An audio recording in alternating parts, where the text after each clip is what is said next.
the end of his essay, Matheny raises another principle, which he calls the weak principle of equal consideration of interests. And I want to contrast this weak principle with the strong principle of equal consideration of interests. Now, the strong principle of equal consideration of interests is the principle we've been working with. It essentially states that if a being has interests, those interests deserve equal moral consideration. And that strong principle of equal consideration of interests seems to lead to the conclusion that the interests of animals deserve equal consideration to the interests of human beings. Now, the weak principle of equal consideration of interests does not require that we equate animal and human interests.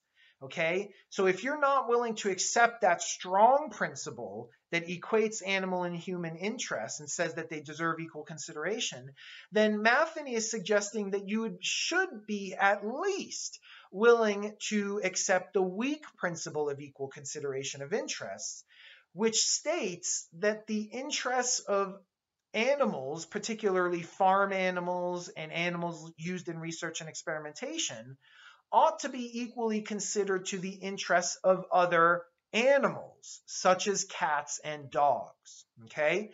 Now, presumably, the mistreatment and the harming of cats and dogs is immoral, right?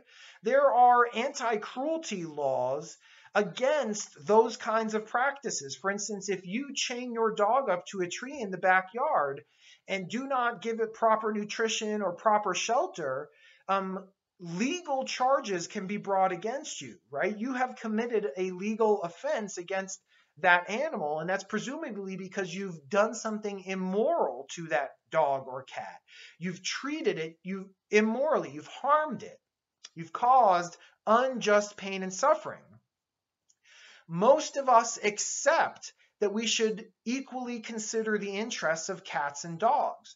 You don't see us factory farming puppies, even if puppies tasted delicious, okay?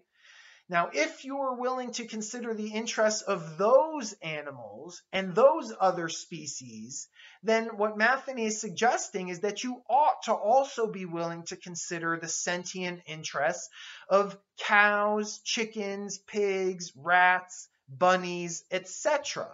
There are no significant moral differences between cows and chickens on the one hand and cats and dogs on the other. When it comes to sentience, all of these animals are sentient, and they can all suffer in similar ways. We do not cause suffering to cats and dogs because it's morally wrong.